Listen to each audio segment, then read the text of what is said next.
শুরু করিতেছি মহান আল্লাহর নামে, যিনি পরম করুণাময় এবং অত্যন্ত দয়ালু। বাবা মা মৃত্যুর পর হচ্ছে গিয়ে ভাই ভাবি, বড় ভাই ভাবি হচ্ছেন গিয়ে গার্জিয়ান হয়ে যায়। বাবার জায়গায় চলে যায় ভাই, মায়ের জায়গায় চলে যায় ভাবি।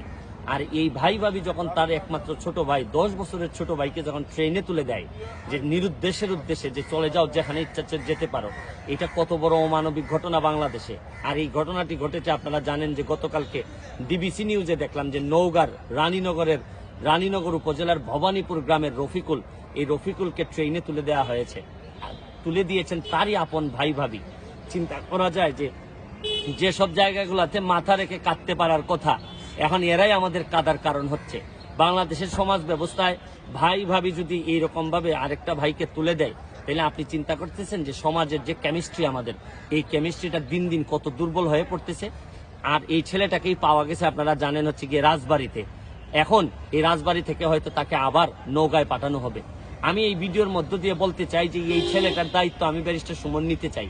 যদি এইখানে আপনারা যারা নওগাঁর আছেন, নওগাঁর ইওনো সাহেবের উদ্দেশ্যে আমি বলছি বা ডিসি সাহেবের উদ্দেশ্যে বলছি, আমি যথাযথ আইনি প্রক্রিয়ায় এই রফিকুলের দায়িত্ব নিতে চাই।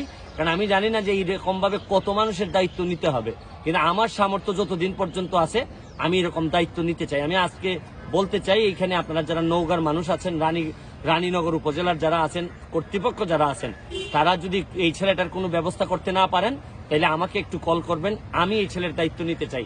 কারণ আমি মনে করি তার ভাই যদিও ভাই ভাবি যদিও ছেড়ে দিছে, কিন্তু এরকম অনেক ভাই বাংলাদেশে এখনো আছে যারা এই ভাইয়ের মতো করে আমি এই ছেলেটাকে পালতে চাই, আমি এই ছেলেটাকে শিক্ষিত করতে চাই।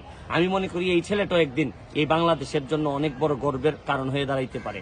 আর আরেকটা জিনিস চিন্তা করে দেখছেন যে সব জায়গাগুলোতে আমরা আসলে যেসব জায়গাতে বিশ্বাস করার কথা, মা বাবা ভাই বোন, এই সম্পর্কটাই হচ্ছে গিয়ে সলিড রিলেশনশিপ, এই রিলেশনশিপের জায়গাটা দুর্বল হয়ে যাচ্ছে। এটা কিন্তু একটা অশনি সংকেত সমাজের জন্য।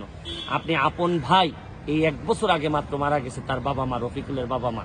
আর এই 1 বছরের মধ্যেই এই রাজমিস্ত্রিওয়ালা ভাই আর ভাবি, এই দুইজন কোন কারণে, আপনি চিন্তা করতে পারেন মানুষ মানসিক দিক থেকে কতটা নিচে নেমে গেলে, নৈতিকতা কতটা নিচে নেমে গেলে এরকম অনিশ্চিত ভবিষ্যতের জন্য তার আপন ভাইকে ছেড়ে দিতে পারে। এটা থেকে একটা শিক্ষা নেওয়ার কারণ হচ্ছে গিয়ে যে এই ঘটনাটা যেমন নিষ্ঠুর, আমি এই নিষ্ঠুরতার মধ্যে আমি বলতে চাই, চলেন আমরা এই সমাজ, এটা আসলে দায় দায়িত্ব কিন্তু রাষ্ট্রের। রাষ্ট্র কিন্তু কাউকে এইভাবে অনিশ্চয়তার দিকে ফেলে দিতে পারে না। রাষ্ট্রের দায়িত্ব ছিল যে এইরকম ছেলেরে ভরণ পোষণ করার। আমরা রাষ্ট্র বিভিন্নভাবে ফেল করছি বলেই আজকে ভাই ভাবিও এই বাচ্চার দায়িত্ব নিতে চাচ্ছে না। রাষ্ট্র যদি ঠিকঠাক মতো এইসব দুর্নীতিবাজদেরকে ধরতে পারতো, তাহলে কখনোই এরকম সিচুয়েশন হইতো না।